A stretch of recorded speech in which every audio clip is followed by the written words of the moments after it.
Tersebutlah sahabat Nabi. Sahabat Nabi itu artinya hidup sesama dengan Nabi, ketemu dengan Nabi, beriman kepada Nabi, dan matinya pun tetap beriman kepada Nabi. Itu namanya sahabat. Ya, ada orang ketemu dengan Nabi tapi tidak beriman dengan Nabi. Itu tidak sahabat. Siapa? Abu Lahab. Ketemu sama Nabi itu, bergaul sama Nabi, bahkan pamannya Nabi, tapi tidak beriman sama Nabi, tidak boleh disebut sahabat. Bapak-bapak tidak usah lihat ini, nanti dibagi-bagi kalau cukup. Memang ya. Ada juga orang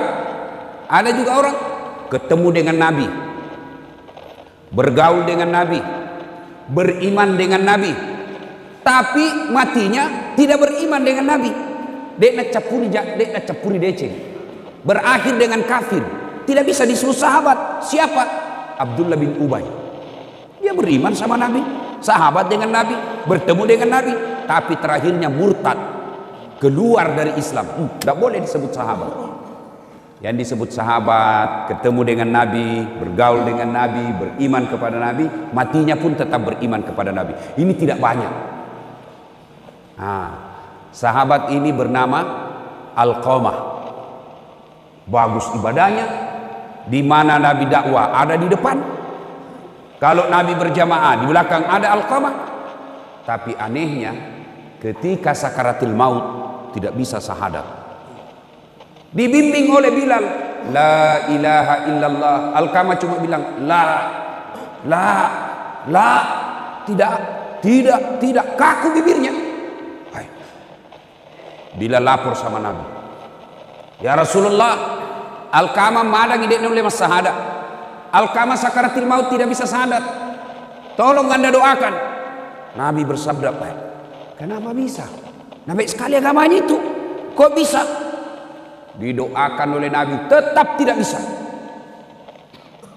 Nabi lalu bertanya, ada yang tahu rumahnya bapaknya? Sudah meninggal ya Rasul. Kau pergi cari mamanya, pasti ada dosanya sama mamanya ini. Pergi kau cari mamanya, cari, ketemu. Bilal berkata, Bu, sakaratil maut kodo gitu anak, tanda bisa syahadat, mungkin ada dosanya sama ibu. Apa Nabi bilang ibunya? Ada apa nih? Kurang ngajar memang itu anak. Setengah mati aku hamilkan. Masya Allah, pernah dirasakan hamil? Pernah Pak? Itu di belakang itu. Itu beda kalau hamil orang gak ada enaknya. Coba lihat orang hamil, jalan aja setengah mati, duduk itu gak bisa duduk masuk leka, pakai standar samping. Iya tuh, tidur baik. Pernah lihat ibu hamil tidur tengkurap, mopang, gak bisa. Bapak, bagaimana rasanya hamil Pak? Mau rasakan, ambil kelapa, kasih masuk 1 biji di perut tak, dengan sabuk-sabuknya, kemana-mana bawa. Itu ibu-ibu kemana-mana kan dia bawa. Setengah mati, tidur tidak ada enaknya, menghadap ke kanan poso, menghadap ke kiri sesak napas, 1 jenaknya kayak pasrah. Coba kalau kita laki-laki menderita, paling menderita kalau ngidam istrinya. Pernah ada bapak-bapak, Ustaz apa doanya supaya berhenti ngidam? Saya bilang, apa ngidamnya istri? Dia bilang, nanti dia bisa tidur kalau dia lihat saya di atas lemari duduk. Mulai berhenti kok, nak kasih bodoh-bodoh kok itu. Jadi kalau istrinya mau tidur jam 9, setengah 9 naik di atas lemari. Nanti disisa kasih. Dia bilang ini, setengah mati aku hamilkan, setengah hidup aku lahirkan. Coba lihat ibu-ibu kalau melahirkan. Ada enggak ibu-ibu melahirkan senyum? Ada ibu-ibu melahirkan senyum? Tidak. Bu. Toba mak. Toba mak. 5 bulan kemudian dihamil di sini. Setengah mati aku hamilkan, setengah mati ku lahirkan. Setelah ada istrinya, lebih sayang istrinya dari saya. Pernah satu saat saya datang ke rumahnya, rindu sekali sama dia. Lama dia tidak datang kepadaku, aku rindu kepadanya, maka aku datang kepadanya supaya bisa melepas rinduku. Tapi apa yang terjadi? Belum saya masuk rumahnya, dia dengar saya di pintu, langsung dia bilang sama istrinya, datang mama, cepat ku sembunyi itu kacang. Tak jadi mamaknya masuk. Nangis ibunya pulang. Sejak itu tidak pernah lagi diinjak rumahnya. Setengah mati kulahirkan, kubesarkan. Setelah ada istrinya, lebih sayang istrinya daripada saya. Nabi lalu bersabda, "Au, dek nana runtuh. Masih sania nanai." Panggil itu ibunya, panggil dia. Panggil dia. Bu, dia itu anakmu. Tidak bisa. Tidak selamat ini kalau ibu tidak maafkan. Tidak mau saya Rasul, kurang ngajar biar saya narasa. Kalau begitu kata Nabi, jalan satu-satunya supaya selamat ini anaknya ibu, saya harus bakar. Silakan. Saudara-saudara sekalian, kata Nabi, kumpulkan kayu. Kumpul kayu. Kumpul kayu. Nyalakan. Nyala. Begitu nyala ditanya lagi, "Bu, betul tidak mau maafkan?" "Saya tidak mau maafkan." Kata Nabi, "Lebih baik saya bakar api dunia daripada apinya neraka." Itu api neraka, Pak. Jangan coba-coba. Ini bapak-bapak yang anggap enteng api neraka. Kan ada tuh itu biasa bilang, "Wita topina witai." Api neraka itu, Pak, kata Nabi, 69 panasnya api di dunia baru sama panasnya api neraka. 69 kali. Api dunia, Pak, 69 kali. Itu bahkan paling ringan apinya neraka. Kata Nabi, diletakkan kerikilnya neraka di kakinya, paling ringan. Letakkan kerikilnya neraka di kakinya, saking panasnya mendidih sampai ke otaknya.